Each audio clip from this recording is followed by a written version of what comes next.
Hey, moms and dads, don't you just love when your child reminds you about a school project at bedtime the night before it's due? With Skylight Calendar, you can avoid those last minute oops moments.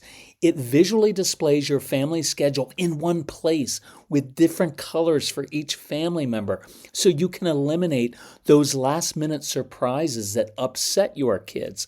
Skylight Calendar is a Wi Fi connected digital display that syncs seamlessly with all your calendars and visually showcases your family's schedule on an HD touchscreen. You can manage events, chores, and grocery lists on the go with the free Skylight app. This is a game changer for families like ours. And your happiness is Skylight's happiness. So if in 120 days you are not 100% thrilled, you can return it for a full refund, no questions asked. This is a great Mother's Day gift. And right now, Skylight is offering our listeners $30 off their 15-inch calendars by going to skylightcal.com/calm. Go to skylightcal.com/calm for $30 off your 15-inch calendar. That's skylightcal.com/calm. Welcome back to Thrive Where You Are. I'm your host, Kellie Berst. Parenting can be challenging, especially when emotions run high and power struggles seem inevitable. But what if there were tools and strategies to navigate these tough moments with calm confidence? Today, we're talking with Kirk, founder of Calm Parenting, who's here to share his expertise on managing power struggles, discipline, and so much more. Whether you're looking for ways to stay grounded as a parent or seeking techniques to help your child process their emotions, this episode is packed with practical advice to help you thrive as a parent. Welcome to the show, Kirk. Kelly, I'm super excited to be here. This is really exciting. I have to tell you, side note, we've made a lot of changes in our family over the last couple years. And so every time I come to my husband with a new idea or a new product I want or a new person, he's always like, "Oh, okay, let me brace myself." But when I told him about you last year, I had him listen to your podcast and he came home and he was like, "I'm in. I'm all in." Wow. It was just like, Sometimes guys hear things better from another guy. no, I really think that's it. And I think that you have such like a down to earth personality and it's so relatable that he listened to you and was just like, all right, like he knows what he's talking about. And so it was really cool. And so in our house, like I know your name's Kirk, but we always refer to you as the calm parenting guy. And so my husband will come home and be like, "Hey, the calm parenting guy said this. So this is what we're gonna try." So it's That's so cool. You're funny. like a part of our household. So this is really special that I get to talk to you personally today. Oh, no, I'm super excited. So maybe just give the audience a quick chance to hear kind of like your background and kind of how you built this whole dynasty of calm parenting. Dynasty, I love that. No, it started with all my failures, Kelly, because I think it's a common story, right? Like my dad was old school, authoritarian, kind of my way or the highway, fear and intimidation approach. So you kind of, you grow up, we get married, have kids, and then I just did what my dad did because that's all I knew. But our firstborn son, Casey, came out of the womb with boxing gloves on. He's just a strong-willed kid, and you can't intimidate those kids. And so everything I tried backfired, and I spent so much time thinking, we just need to change him. Like, what do we need to do to get through to him?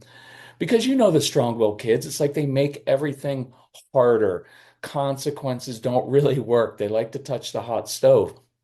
And so what I finally realized was the only person in life that I can control is myself. And when I started controlling my responses to him, my tone of voice, my body posture, his behavior started to change. So it changed our family and it had nothing to do with our son. It was all about, us learning as adults to change. And then we did something weird, which was I was always really good at working with the outcast kids, the really different kids. So we decided to invite them into our home. So the idea was we'd have 8, 10, 15 strong-willed kids on this, a lot of them on the spectrum, neurodivergent kids, into our home. We called them Lego camps because we didn't want them to think they were being worked on. And so they come in and they play with Legos. And in the course of doing that, they would get disappointed and frustrated. They yell at each other. So we began teaching them how to control their emotions and impulses just in the course of everyday interactions. And then it grew, and we had about 1,500 kids in our home over the course of a decade. And then we started traveling and speaking. And now the podcast is the main thing because we want to be like you, Kelly, because Oh, yeah. you're an awesome podcaster. Yeah, no, your podcast, I love it because they're short episodes that it's just like so relatable and it's actionable content. You just jump right in and it's stuff that you can implement that day. And you really, I feel like when I implement those things, I really see like quick results. Like I really feel like when, like you mentioned one time before, like sitting down when you're trying to yell at them. And it's like it's so hard to do. And it's like little things like that. So I love all of the practical tips you have. So, anyways, let's just jump right in. So, I want to talk about how can we stop a power struggle before it escalates and we're out of control.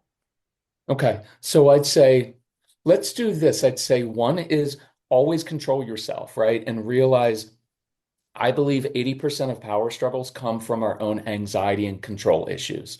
So, our anxiety as parents, we love our kids, we want them to be successful, but many of us have strong-willed kids and they're going to do things differently than we would do it. Many of us have kids, especially like for people who have older kids, like the middle school child who sits in a hoodie sweatshirt for 18 straight days and plays video games. You're like, who is ever going to marry this child? How is this child going to be successful? But it also, Kelly, starts in preschool with like, well, we're already getting notes because our daughter won't sit still. She's in trouble. And your anxiety causes you to project into the future. And then you start lecturing, and lecturing isn't teaching, it's micromanaging and it's annoying. And people, nobody likes to be lectured. So much of it is just realizing, oh, that's my anxiety talking right now. And calming yourself and realizing kids are supposed to mess up. It's not an excuse to let your kids run all over the place. But you have younger kids, right? And so I had this dad once. He's like, "When's my 4 year old gonna learn self-discipline?" And I'm like, "He's four. Like, what is the job description of a toddler? To make messes, ruin your agenda, get into things." So I think, as I'm talking for younger parents, reset your expectations of yourself because you get judged a lot, especially with social media. It's like there's always like the mom with like six kids and they look great and they eat healthy, and you're like, I can't even handle one, right? Like, so they're supposed to mess up. They're just, they're doing things for the first time in their life. So recognizing you're not a bad mom or dad if your child misbehaves, if they're impulsive.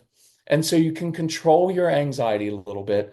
And then the other one, Kelly, is control your own control issues because it's like you're really young. I don't know, you look like you're 28 or something. So, but you're young. And so but Yes. still, you've been doing things the same way for, say, 30 years. And then you look at your child and you're like, well, this is the right way to do it. And the strong-willed child's going to be like, no, I don't think so.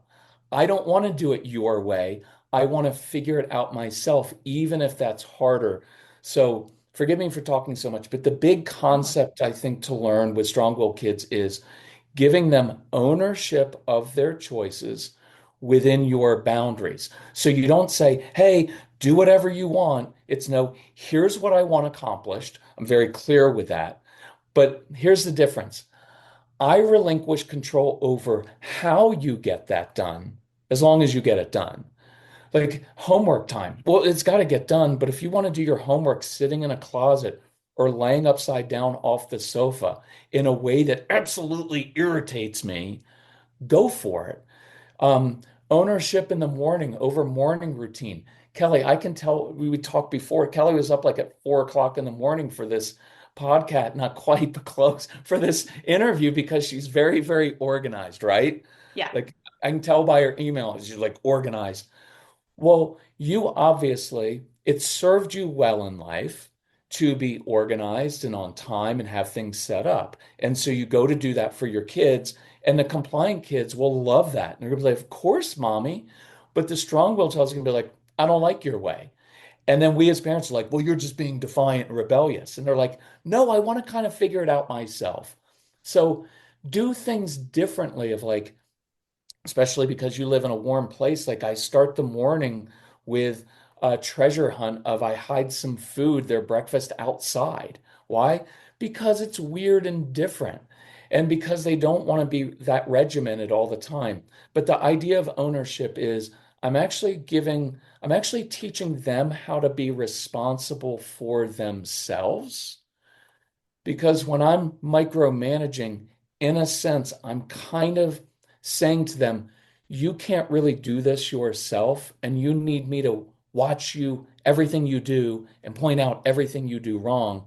And they will eventually just reject that, and they won't learn to be responsible for themselves. But it's hard because you have to Yeah, control your control issues. yeah, gosh, that resonates with me so much because I'm gonna put my mom on blast a little bit right now. Sorry, mom. But I mean, it's pretty well known. She's a little bit of a control freak. And unfortunately, I have taken after those tendencies, and having children of my own has helped reveal that in myself. And it's been actually really helpful because I've been able to identify it and see that I don't want to continue that pattern. So, intentionally in those moments where there is a power struggle with my 3-year-old, stopping and saying, okay, maybe that's not the way I do it, but that's the way he's going to do it. Just let him do it. Like that is really, really helpful and beneficial because I'm releasing control. And so that is such a great tactic that has actually really helped me. That's awesome. You just brought up, which is what I love about your generation, is that you all are doing the hard work of breaking those generational patterns, right? And it's hard because you can't afford homes or do anything else. So you may as well just work on it. No, it's a real issue. Yeah. But I notice like on our Instagram page, the younger kind of millennial group of parents is very in tune with, hey, I kind of inherited this pattern from my mom and my dad, and I want to break that. So I like what you said of I recognize it and then I step back. I think even like an even matter of fact tone, like with your little guy, well, of course you would want to do it differently. I can't wait to see your creativity. And you can look, it doesn't mean you never direct them, but it means our phrase is when we step back as parents, it gives them space to step up and to mess up, to use their creativity, and so you normalize, well, of course you don't want to do it like everybody else does it. And you're really creative. Let me know if you need some help with that. See, that's a lot different than, oh, I can see you doing that. Here, let me show you how to do it more efficiently. And they're like, I'm out.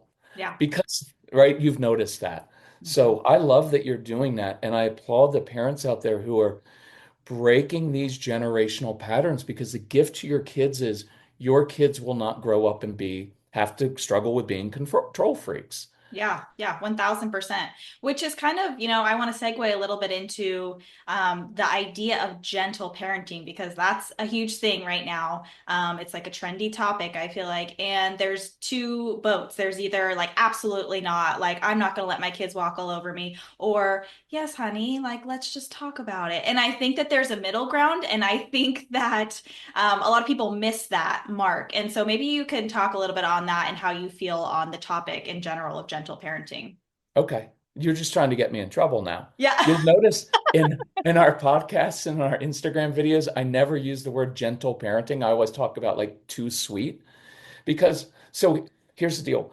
I like the overall goals and aims of gentle parenting and soft parenting are really good. So think about this. A lot of us grew up with that very authoritarian parenting, right? And it's my way or the highway, fear and intimidation. And if I step back, there's three things I think we want with our kids. We want connection with them. We want to be able to correct behavior that's detrimental to our kids and our family life. And ultimately, we want to teach our kids how to control themselves because discipline means to teach. So the authoritarian approach was okay at changing outward behavior for a period of time, but I didn't have a relationship with my dad and I didn't trust him. He didn't teach me anything. It was just based out of fear. So Mrs. Calm told me yesterday, I wish I had begun drinking AG1 sooner. My stomach has felt so much calmer and I'm more regular. My AG1 in the morning provides some consistency I really crave. And that's one reason I love my AG1. It's an easy, healthy daily routine. No messes, no blenders. We put 1 scoop of AG1 into a bottle of water, shake it up, and start our day with 75 vitamins, probiotics, prebiotics, and whole food sourced ingredients. Check out a special offer at drinkag1.com/calm. Look, I've got more energy, better mental clarity, and AG1 supports my immune health. And that's why I've been partnering with AG1 for so long. Be an AG1 couple like us. AG1 is offering new subscribers a free $76 gift when you sign up. You'll get a welcome kit, a bottle of D3 and K2, and 5 free travel packs in your first box. So check out drinkag1.com/calm to get this offer. That's drinkag1.com/calm to start your day with a win. So we just moved into a new home with no landscaping. So we were thrilled to discover fast-growing trees. They take the hassle out of creating your dream yard. No more wasting your weekend driving around, being overwhelmed by big garden centers that don't have what you want. Fast Growing Trees is the biggest online nursery in the US with thousands of different plants and over 2 million happy customers, including us. Get your plants delivered directly to your door in just a few days. Their Alive and Thrive guarantee ensures your plants arrive happy and healthy. Plus, you get support from trained plant experts on call to help you choose and care for the right plants. This spring, Fast Growing Trees has the best deals for your yard, up to half off on select plants. Plus, listeners to our show get an additional 15% off their first purchase when using the code CALM at checkout. That's an additional 15% off at fastgrowingtrees.com using the code CALM. fastgrowingtrees.com/calm. Offers valid for a limited time. Terms and conditions may apply. So we rejected that. And I think in our society, we have swung a little bit too far to being overly sweet. And I just realized this recently, Kelly. I think what happened is many of us weren't listened to as kids. So now we go as far as, oh, honey, do you want to talk about your emotions? But we kind of just stay there. And it's almost like, well, at least I connected with my child, which is awesome, which is gentle parents are awesome at connecting with their kids. And you do change behavior sometimes, but with the strong-willed child, and here's where I would draw the distinction. If you want to talk sweetly to compliant kids, do it all day long because you don't really have to do anything with compliant kids. They're just going to be like, of course, mommy, I'll do whatever you want. But to the strong-willed child, that really sweet tone sounds weak and condescending. And inside your 4-year-old is like, look, I'm 4 going on 24. Why are you talking to me like that? And it at times sounds like the parent doesn't know what they want to do either, how to handle it. And an excessive amount of talking about emotions is frustrating. Would you want to talk about them? And sometimes what the child needs is, you know what? I already know what my emotions are. I wanted to do something. It didn't go the way I wanted it. I'm frustrated. You changed plans on me. I didn't get what I want. I'm disappointed. I'm going to a new place. I'm anxious. What I need is an adult to come in and help me know what to do with those emotions, not just talk about them. And so I think the middle ground that we try to take is I'm calm, I'm authoritative, and I'm a leader. So when a child is struggling and I say, I'll give you an example. Let's say many of us have little kids who come home from school and they want to build like a paper airplane, right? And so they throw the paper airplane, it doesn't fly right. Well, the strong-willed child is going to be like, stupid airplane. I hate this airplane. Well, authoritarian parent will come and say, you know what? No more ruining all my paper. Suck it up and deal with it, right? We don't want to dismiss it. But a too sweet parent will come and, oh, honey, you must be really upset. Do you want to talk about your emotions? And they're like, no, not effing really, right? Like inside, they're like, and so what I would do is come in, and this is really good for just calming upset kids, is I come in and say, oh man, if I were you, I'd be frustrated too. You spent a lot of time trying on that airplane, it didn't fly right. That's frustrating. See, the intensity of the validation Look, for moms out there, let's say that a friend or a sister-in-law said something mean and hurt you, and you go to your husband, you're like, I can't believe that she said that. And if your husband's like, oh, I'm sure she didn't mean it, you'd be like, you're sleeping in the extra bedroom, right? What you want to hear is that was really mean. That would really hurt me too. Because now you're like, oh, good. I feel understood, but I'm not staying there and spending 15 minutes just talking about emotions. So now the next step is, so I valid, of course you're frustrated. You should be frustrated. What I didn't say is, so you should go hit your sister or punch a hole in the wall. Now I say, hey, I need to go get something to drink, go to the bathroom, because I like giving kids space to process their emotions without staring at them. Like Kelly, this probably doesn't happen to you, but have you ever been like really upset or your husband? Nobody likes to be looked at when they're upset because you're processing this emotion. So I step out of the room, and while I'm going, I say, hey, when I get back, why don't we problem solve? I bet we come up with a different way to build that airplane. So now I acknowledge the emotion, but now I'm giving space to process and then saying, hey, I'm here if you want to try it a different way. But notice that even matter of fact tone is very calming because it says, oh, I can help you with this.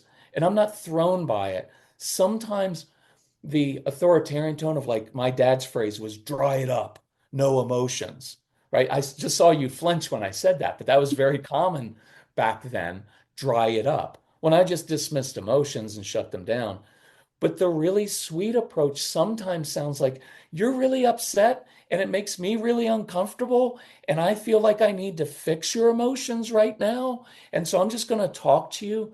And when you talk to a strong-willed child who's upset, it tends to make them more upset.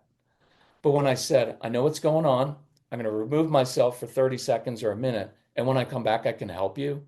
See, now it's like, oh, someone's here who actually has been through this before and can help me. I don't know if that helps. Yeah, and I really like what you said about stepping away because I'm just thinking about like anytime my toddlers had like a frustrating moment or a meltdown, and I'm usually already overstimulated. So as soon as they start whining or crying or something, I need it to stop right then because I can't take the crying or the whining. So, acknowledging it and then walking away, giving them time to process, giving me a moment to process, I think that's a really great tactic for both sides. That's great. The whole idea of like you walking away gives you a minute to like, I'm going to go get a drink. I'm going to go to the bathroom. And then you can process of like, all right, it's only 11 o'clock in the morning and I'm already done, right? Like, Yeah. because it's hard. And so that was the whole idea too of even sitting at times, of being able to sit. Like if you want to practice this, pick a situation, your kid's crying, a tantrum, siblings fighting, walk into the kitchen or living room and just sit in it without feeling the need to fix it and make it all better. Because that's a hard one because we're like, why is my child crying? Why are you fighting? If I'm going to be a good mom or dad, I need to fix that. But what happens when we try to fix things is we often just add our own emotion to it, right? Like two kids fighting is already amped up emotion. And then we come in, what are you guys arguing about? I buy you all these toys and video games. You can't even play well for 20 minutes. What do I have to do? You go to your room. Now we have three people with drama. But if I walk in and if you have younger kids, as long as they don't like jump on your head, walk into the room sometime and actually lie down on the floor. And I try it with teenagers too. Because if a teenager's like having attitude with you and you lie down on the floor, they're going to be like, what are you doing? You're weird. And I'll be like, we're both weird because I'm old and you're a teenager. But the lying down part so throws them off. And they'd be like, why is my mommy or my mom? By the way, quick note, I'm not a big fan, if you have a strong-willed child, of referring to yourself as mommy or daddy when you're trying to discipline strong-willed kids because they hear that as weakness, right? Because there's a subtle mommy doesn't want you to do that. And it's almost like, I'm your mommy, be good to your mom. And so strong-willed kids, I tend to talk to them and I refer to myself as mom or dad. Now, when you're being sweet and cuddly, be all mommy as you want. But when you're disciplining, just watch a little bit of those subtle things with these kids. But anyway, I would lie down on the floor or sit, read a book even, but sit in it to break that pattern because what your mom did, and she was awesome because she raised a very conscientious daughter, right? Like you were ready for our interview like 6 hours before you needed to be. So you can text your mom later and say, thanks for making me a conscientious person. Because look, it's early in the morning and you're all put together and you look awesome. I just woke up and threw on a hat. And so it's an important thing for breaking generational patterns.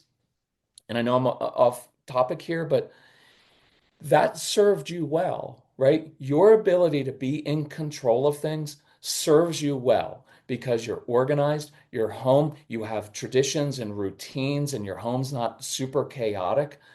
But then it tips over into now it begins to hurt my relationships because I'm a little bit too rigid with my kids or with my spouse. So you don't beat yourself up for those childhood wounds. You're able to say, hey, that served me well.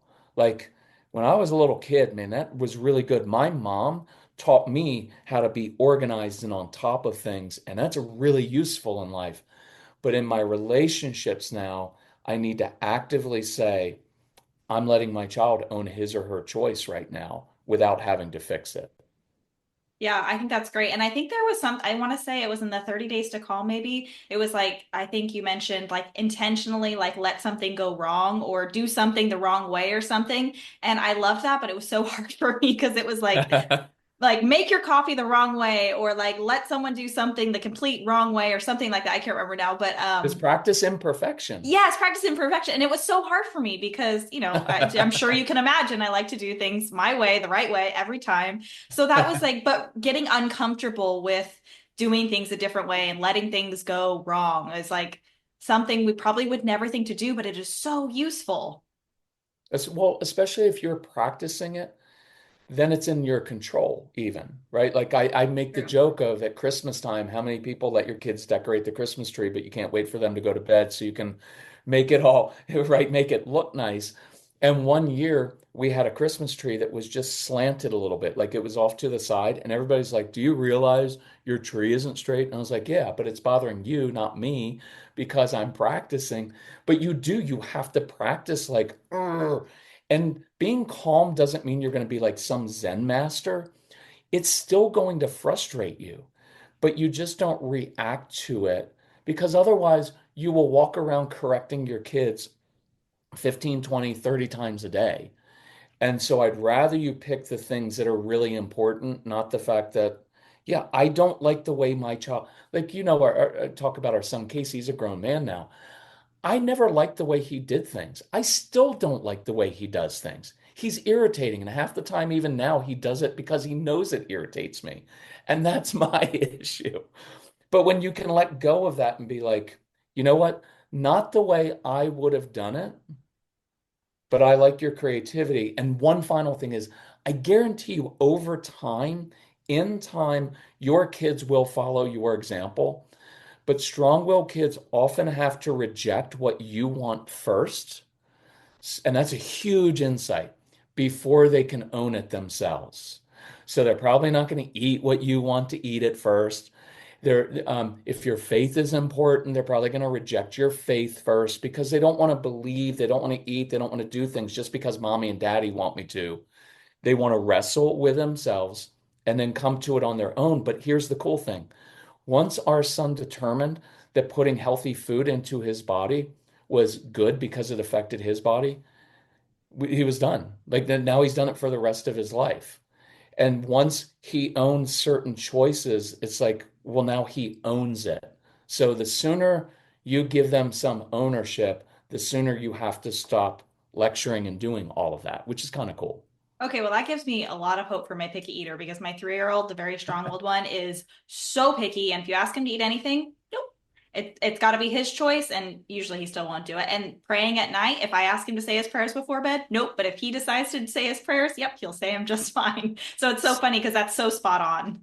I love that. I did this podcast once. It was called something like Kids Won't Eat Your Ideas or Your Food. And Oh so my. it was because they won't. They'll reject all of your, if you want it too badly and it's too important to you, they're going to be like, I'm not going down that path, mom or dad, because you are so intense about it. I'll never really believe the right way or do it the right way. And so with a picky kid, it was let's make some protein balls or get some protein bars, right, that are reasonably healthy. And we just leave them on the counter, in the bathroom, out by the kids' treehouse. And if you don't mention anything, because they're busy all the time and they don't want to always stop to eat and they have sensory issues and they're very, very picky. It's like mac and cheese, chicken nuggets, bagels, breads. Watch out, anxiety. A lot of our kids struggle with anxiety. It lives in the stomach, so their stomachs are upset, so they seek salty stuff, right? So we just left stuff.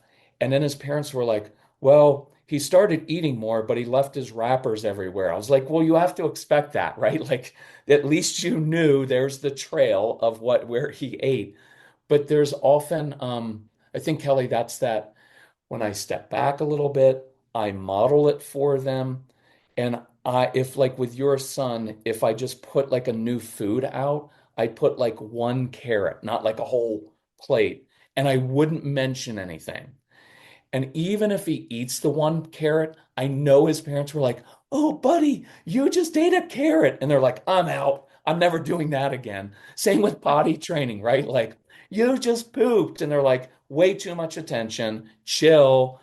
And so a lot of it with strong-willed kids is I just even praise them at times in a matter-of-fact tone because there's no pressure. Hey, I really like how you handled that. Hey, good job. And then change the subject. Because if you go on too long, now it's like, I'm never eating a carrot again because you made too big a deal out of it.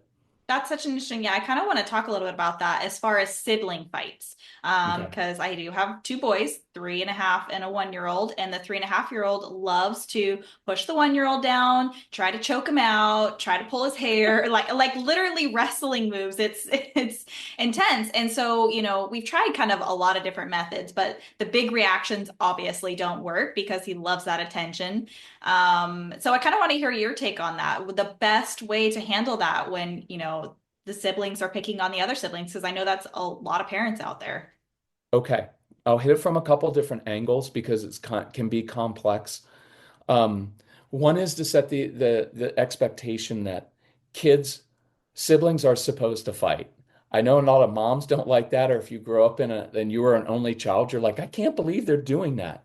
I mean, whether you take the religious part out of this, one of our most ancient texts that we have is of a family, and one of the first two kids murdered his brother, right? Like so even if it's not historically accurate, it reflects the culture thousands of years ago, and that never changed. I mean, so I want you to know you're not doing something wrong if your kids are fighting. Like, I mean, you all have been on family vacation. If you stick enough humans together for a period of time, we irritate each other. And so that's part of it. I think for the 3.5-year-old with the 1-year-old, look, there can be a little bit of like, hey, I was king. And then all of a sudden, this irritating little kid came along. And now I've got 50%, not even 50% of the energy because that child takes a lot more. And there's also a dynamic, and I'll expand this with many of our kids. The strong-willed child is usually in trouble a lot. And then there's usually a strong-willed and a compliant child. And everybody loves the compliant child because they're just easy. And so there's natural built-in resentment toward that one. So a few things. One is for the 3.5-year-old, I try to take him out of feeling like he's competing with the 1-year-old. So it can sound kind of like this. Oh man, you know what? You're capable of so much more. Like your brother's only one. You can tie your shoes. You can do this. I could really use your help. And I'm saying this kind of in a fun way, but it's like your 1-year-old brother is kind of useless, right? He can't do anything. So not quite that far, but drawing the 3.5-year-old so it's not like they're over here competing. It's like, no, I need your help because I got a lot going on. He can't do potty training. He can't do anything. And so give the 3.5-year-old maybe some adult type jobs because that makes them feel competent and do a lot of praising, even matter of fact way with the 3.5-year-old of like, man, you're so good at that because that takes a little of the competition. There is also a sensory component of it's kind of fun to, I hate to say this, but kind of like the physical pressure and pulling someone's hair. It feels kind of nice. And I'm in control of that person. So you can blame your mom because your 3.5-year-old got control issues from your mother. So, but I would do a lot of sensory, physical sensory exercise with the 3.5-year-old, and especially with your husband. And I'm not being sexist at all, but there's a lot of research on roughhousing that physical play is really helpful for actually bonding dads and their kids because that like if you see a parent throwing a little child up in the air and catching him, it's never a mother, right? It's very right. It's always a dad. And so that's kind of hardwired in. But that sensory pressure, like I used to play when we had these kids at camp, we would play a game where I was on the floor and I would steamroll across the floor and the kids had to jump over me. But the sensory kids all let me catch their feet and I would steamroll over them. That sensory pressure and obstacle course, stuff to crawl under, crawl over, pull on, having your 3.5-year-old help outside with like, oh man, I don't know if you're strong enough, but could you move that bag of mulch for me? Could you dig a hole for me? Because part of what the fighting with siblings is, it's just very tactile. And it feels good like to jump off the top rope like your 3.5-year-old and come crashing down on his brother. So what you're able to say then is showing them, hey, moving mulch, wrestling with me, perfect. Okay. Doing that to a 1-year-old, not happening in my home. So now they get to see if you want some sensory pressure, bring it with me. As they get older, rock climbing, martial arts, swimming, um, sensory strong-willed kids tend not to be that great at team sports because they're so independent. So this will save you some money and frustration of your husband signing up. Well, I played baseball as a kid. And if you have an ADD kid, they're not even gonna know what field they're on. So doing individual activities is usually and very physical ones can be really helpful. And then I think finally, I think when that's happening, try not to react too much. Just get the 3.5-year-old, pull him off of the 1-year-old, and then give him a mission of some kind. So you can say no, obviously. Hey, we don't pick on 1-year-olds. Like, come on, you're like, but here's what we can do. And I don't know if you stay home, um, Kelly, or whatever the dynamic is in your homes out there.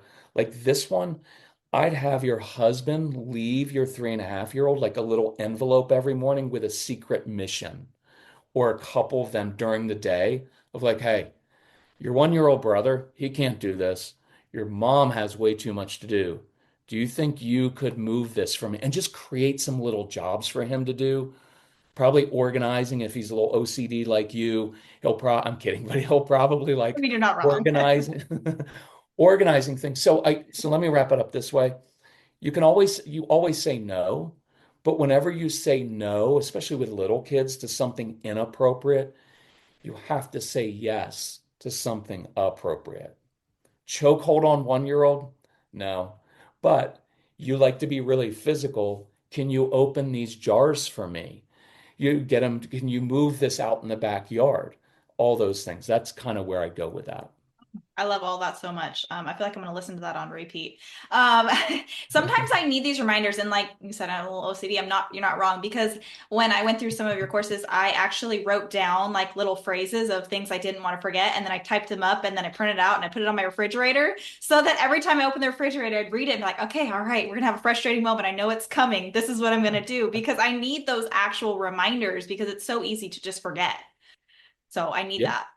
No, Um, that's where that serves you really well, right? So now you've got like a nice typed list on your fridge, and it's like, okay, we're gonna have meltdowns, I'm gonna have sibling fights. Here are my 3 things to do. And it's a quick glance because we're busy parents, right? Like you don't have time to just sit down and read like 3 chapters of a book.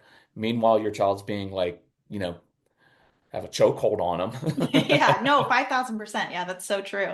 So I want to transition a little bit into another really common thing with parents is the tantrums that just won't stop. So they're in this cycle of just melting down, whining, screaming, crying, and no matter what you're doing, all the tactics you're using, they just are melting down and you can't get it to stop.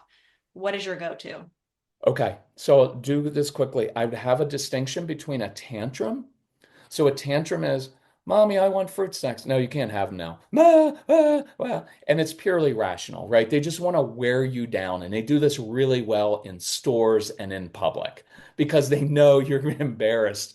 And especially in front of family, like your mom, of like, you never melted down like this. So the tantrum to me for younger kids is very much it's rational. So I sit in those and I'm like, look, I've got two rules in my home for tantrums. Number one is we do everything with excellence in our home. If you're going to have a tantrum, give me all you got. Roll on the floor, say you hate me, all those things, because the second rule is tantrums don't work with me. Your mood does not change my mood. Your behavior does not determine my behavior. My no is my no, and I don't lecture. So tantrums are pretty easy because you can tell. Usually, tantrum, you can tell that it's a little bit of like, I'm just trying to get this. Because if you turn away, they'll stop crying sometimes. And then as soon as you come back, they'll be like, so, but a meltdown is harder because now that's irrational. They're no longer in control of your emotions. So I'll give you five quick things. Number one is don't, you're, as parents, our first thing is like, well, we just need to get them to calm down. But you know this, Kelly. If your husband ever says, honey, I just think you need to calm down, and you're like, really? Did you just say that? Nobody in the history of the world has been like, I'm the calm guy. If you told me to calm down, I would probably swear at you so bad. I'm kidding. But so I don't try to calm them down. This is interesting. The first thing I do is try to give them something they're in control of because in a meltdown, whether it's me as an adult or a 4-year old or 14-year old is, my world just changed. Everything feels like it's out of my control. And so I'm just losing it. So I try to give them something they're in control of. And I'll give you an example when I put this together. Number two, control yourself, calm yourself down. And we've kind of been through that. Even matter of fact tone, don't react. Whatever it takes, sit down. Number three, motion changes emotion. I like movement. Talking to an upset child tends to make them more upset. It's too many words. I can't process because I've got all this stuff going on. But a physical action step can be really helpful. And then I'll give you examples in a minute. Then that intensity we talked about before, right? Of like, yeah, of course you're frustrated right now. Of course you're upset because things didn't go your way. And then no eye contact. I know really sweet moms love like, well, I'm just going to get down on his level and look him in the eyes. Right when my child is filled with shame, we look in their eyes, and now it's like big headlights, lights on them while they're at their worst moment. So I don't do eye contact when people are in the midst of their shame and embarrassment because that spirals even more, right? Like when you mess up or your husband messes up, the worst thing is when your whole family stops and like looks at you. Like, why are you melting down, mom or dad? So let me give you a couple examples. So child's melting down. I'll do younger kids, some older kids stuff of like, oh man, if I were you, I'd be frustrated too. You know what? I just remembered. Could you go to the pantry and get that spaghetti sauce? Do you think you could get that top off for me? See, I just gave them a mission that they're in control of. I would have some go-tos, like a lot of our kids like organizing things. Like in a classroom, it's always like, oh, I get why you're frustrated. Listen, I need some help. Could you go? There's a dish over there and it has paper clips with different colors. Could you organize them by color? Because what I'm doing is, if you just say, you need to calm down, I don't know how to calm down. I don't even know why I'm this upset. But I do know how to organize things. I can twist that jar off. I can get down on the ground and say, oh man, you know what I do when I'm frustrated? I do push-ups. So I would do push-ups when we had these kids at camp at a grocery store. I would just hit the floor in aisle three and start doing push-ups. And I'd be like, come on, if you did 10 push-ups every time you were frustrated, you'd be jacked.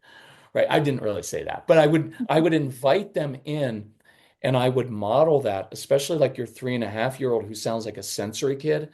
Oh, here's my favorite thing. Oh, you know what? I just remembered. It's a great phrase because it gives you like 2 seconds to make up something and be like, I just remembered there's something in the basement that needs to be moved. Could you help me with that?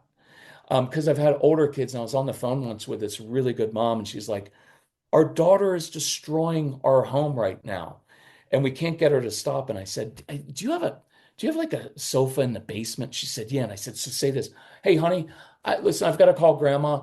Could you do me a favor in the next couple of minutes? I don't know if you're strong enough, but could you move the sofa from one side of the room to the other? Because I've got a vacuum down there. And so instead of trying to calm this child down, the child now had a mission and a challenge. It's a hard challenge. She was on her own. And when the mom walked downstairs, the daughter was beaming because she had just been in control of something and accomplished something. I don't know how to calm down, but I do know how to move that sofa. And in this case, the daughter actually said, Mom, I'll vacuum for you, which she would never vacuum if mom had asked her to vacuum. But now that it's an adult type thing, so I would encourage moms and dads, have a go-to on your refrigerator of 3 to 5 missions that your child could do or that you could do. Because sometimes with our son, I'll give a quick teenager one. Casey had a lot of attitude, and I'd say, Case, listen, I can tell last, 43 times you used this attitude with me. It was because you were angry, frustrated, or hungry. Listen, if you want to get the chips, I'll grab the salsa. I'll meet you out on the deck. I'll help you with whatever you're struggling with. One more cool one, coloring. Coloring is such a cool thing to do. Whether you have a 3-year-old or a 13-year-old daughter, or when your kids are teens, because if they're freaking out on you and you talk to them, it doesn't work. But if you just start coloring at the kitchen table and you hold up a crayon, they will come up. Now they're going to grab their crayon from you like this. And you've got to watch saying, you know what, I was going to color with you, but if you're not going to be respectful with how you stop. Now I've got two people. I've got a mom and a 13-year-old daughter sitting at a table coloring together. And part of the reason I like these of like, I'm going to go throw the football around. When you're ready, if you want to come play catch, I'm inviting my child to do something with me rather than sending them away from me. And I love that. That's part of the gentle parenting part of the connection, which we really want. So that connection case, I can tell you're frustrated. Listen, I'm going to go throw a ball around when you're ready. And the when you're ready phrase, really important with strong-willed kids, because if you command them right now, you need to do X, I will bet $1,000 they will do opposite. But if you say, hey, when you're ready, it's like one more. I know I'm talking too much, Kelly. Sorry. No, you're not. This Like, is fantastic. I'm loving it. but like if your 3.5-year-old does something mean to his brother, if you're like, you need to apologize to Eli, I just made that name up, Eli right now, he's going to be like, no. And you're going to be like, if you don't apologize right now, you don't get any fun toys. I don't care. You're stupid. Right. And now it's blown up. But if you went to him and said, hey, I know that when you're ready, you know the right thing to do. And then you walk away and drink a little bit. By that, I'm kidding. We don't want you to drink, but you're going to feel like it. I'm kidding. But it's frustrating, right? Like I always wanted to do live events. Kelly, we used to speak a lot at PTA events. I always wanted to do like bring your own wine. We'll relax. We'll talk about these kids. Don't drink. But when I do that and say, hey, when you're ready, I know you know the right thing to, like your kids know the right thing to do. You have to apologize. Or a dad saying, hey, when you're ready, I know you know the right thing to do with your mom. But if you're trying to force an apology, you always get fine, sorry. And now you've got a forced apology. But if you create that space, let them do it in their own timing, well, now I got contrition. And it's usually going to be when you're not bugging them to do it. I'm just going to stand here until you apologize. You're going to be standing there for 3 days. They're not going to do it because you can say, I'm going to take away everything you own. That's okay. I'll box up my stuff and walk it to Goodwill myself. Right? They want the ownership and agency. So you walk away. It's just really cool how it works, but it is hard. One thing I really want to circle back to is kind of what we started with was the parents involvement in all of this, and how their emotions and their baggage and how everything they bring to the table affects the parenting. And it, like you mentioned, kind of when we started, it's not so much about controlling how they're reacting; it's about controlling what, how we're reacting to the situation. So maybe you can just leave us with a few thoughts on how parents can be more aware or start working on what they're bringing to the table, and how they can, use that to leverage to work on their discipline with their kids, and not necessarily focusing so much on what their kids are doing in the situation. Perfect. By the way, tell your mom that she raised a very bright daughter who asks Oh, amazing questions, and like you process and you come back to things, like you're organized in your interviewing it. It makes it so much easier for me. So that's another gift that you have. Um, okay, so I think, you've been through our program, and you don't have to go through our program, but that 30 days to calm, the idea is, hey, for the next 30 days, let's not focus, let's make it shorter. Moms and dads, for the next week or two, watch, start to kind of even write down the interactions that you struggle with, common ones. Okay, my son or daughter resists. When they resist and say no to me right away, what do you feel? Well, I feel guilty because I never said that to my parents. My parents think that I'm letting my kids get away with things. That creates resentment in me because I do way too much for my kids, and all I ask them to do is one simple thing. So almost like journaling it, or for the engineer people out there, diagram it. So I get resistance from my child. That triggers all these different feelings inside of me. Then I react out of those feelings and I lecture, I yell, I repeat myself 15 times. Well, then diagram, how does my child react to that? They shut down, they dig in more. And so I hate using the word hack, but kind of my hack for this is, then try doing the opposite of what you normally are doing for the next week. Because what you're doing right now isn't working. You're getting the exact opposite response that you want. So then you can expect it. The next time my son or daughter resists, says no, instead of feeling guilty and doing, process all of that, right? That's all normal. You're going to wrestle with these things inside. Like, I mean, I think our latest podcast is on that, of wrestle with those things. Are we being too soft? My family has said if we were just harsh with our child, they would behave. Should we try that? And inside you're like, no, we already did that. Like we did the consequences and spanking and everything else, and it made it worse. So, so then you do the opposite and you're like, okay, so now I'm going to plant a seed, because I like that with kids. Instead of just telling them what to do all the time, hey, I've found in life tends to work a lot better when you do X or Y and you walk out of the room, because now they can process it without you standing there.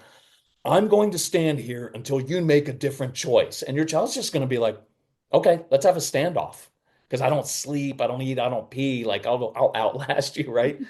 So I begin to do that. And I would start, this is a really good question, Kelly. I would begin with one area, right? Like, especially the moms, don't tell your husbands, like, honey, we need to completely redo our entire parenting paradigm, because he's gonna be like, I'm out. yeah. But how about like, and this is, men are very mission oriented. So I will say, hey, hubby, when you come home from work, this is how it usually works in the home. And then we all end up tense and I don't sleep with you. And I don't think you want that response. So, I'm kidding, but not really, right? That's what happens. Like, I don't want to sleep with a guy who's out of control and undoes everything that I have spent my day doing. So, could we try doing this instead? When you come home from work, and especially little kids, sit, and instead of correcting your child first, connect with them, point out one good thing they have done or one thing you like about them, and let's just see how they respond to that. So I start with small things. Hey, next time our child is melting down, why don't you hit the ground and start doing some push-ups? Let's just see if it works. I mean, if this calm guy stuff doesn't work, then we won't do it. We'll just go back to your rigid authoritarian way and we'll be divorced in 10 years and I'll take half of, I'm just kidding, but I'm not kidding. That's what happens, right? That is Yeah. absolutely what happens. But break it down, pick one or two areas, and then just practice it, because your kids also are practicing a new response, because they're used to mom or dad talk, talk, talk, talk, talk, or yell or take things away. So the first time that you don't freak out, they're going to miss your intensity a little bit. Like, why aren't you yelling at me? And instead, that's why I like the positive intensity of like, yeah, of course you're frustrated. Your 1-year-old brother just came in and stole your favorite toy. Like, of course you want to choke him, right? Like, I'm not encouraging it, but that's what he's feeling. You just know that doesn't work in our home. So why don't we do X instead? And start working on a couple of those situations, and then it will build your confidence and their confidence. And then when you praise, you can say fist bump, like, hey, I love how you handled that. Like, can you imagine? I'm not being sexist here, but like a dad coming home from work with your 3.5-year-old and just saying, like, hey, we need to talk. And then your 3.5 years, oh, am I in trouble with dad? And dad gets down and he's like, Mom texted me today. She said you were a rock star, man. The way you helped her today, that will make that 3.5-year-old want to work even harder and do things well because he got the fist bump. And now every time, and this can be both either gender, right? But every time now dad needs to correct his son or your son, now it's sandwiched in between fist bump. Man, that shows me you're growing up. That was awesome. Then when he corrects him, he'd be like, hey, you're doing an awesome job. This one area you're struggling with, probably because you learned it from me, right? So why don't we work on that? And now um, what's the right way? Philosophically, conceptually, I'm walking alongside my child and teaching. See, there's a little bit of gentle parenting in there, right? You can hear that of I'm going to come alongside. So I try to use the good parts, like our parents were really good at not getting emotionally entangled with us. They're like, "Oh, you're bored today? Yeah, that's your issue. I'm not your circus clown." Whereas like a modern parent might be like, well, we could try this and we could try that. Well, that's not good either. So there are good things from there. And in gentle parenting, that connectedness, that understanding emotions and being that is fantastic. I think we just merge it a little bit and then we get the best of both worlds. So hopefully Oh that was my helpful. gosh, that's great. I just want to talk for 3 hours, but instead I'm going to direct people to your podcast because you have so many. I'm thinking of like all the episodes I've listened to and all the things I would love to touch on, but we obviously just don't have 3 hours to talk. So maybe you can just tell people where they can find you a little bit, just like a quick snippet of like what you have to offer so they kind of have an idea. I would just look up the Calm Parenting podcast. You'll find it. It's on every platform. It's celebratecalm.com. I'm really active, reluctantly dragged into Instagram. I told our son last year, I will never do Instagram. And then I started doing it, and it has opened up like a whole new world. We're closing in on 900,000 people. And so I joke all the time, like I am a 58-year-old influencer, but nobody's giving me free clothes. So, but but what I wanted you to know is I'm not that active on TikTok and Facebook anymore because it's just limited time. But on Instagram, when we post, I pretty much answer questions in there and I engage in there quite a bit. But hopefully you find the podcast. Try to make it like 22 minutes long, so it's quick bite. Try that this week, and yeah, and if we can help in any way, just let us know. Parenting is hard. It is, yes. But you're making it easier. So thanks. Ellie, you're awesome. I want to talk to your mom sometime. Oh man. I Kirk, feel thank you. like you raised an awesome daughter and you need to Oh. work on your control issues. Oh gosh, she's gonna love this episode. Does she listen? Oh yeah, she does. She's proud of her girl. Yeah, she's good. Yeah. Hi, Mom. Kirk, thank you so much for chatting today. I really appreciate it. Thanks, Kelly.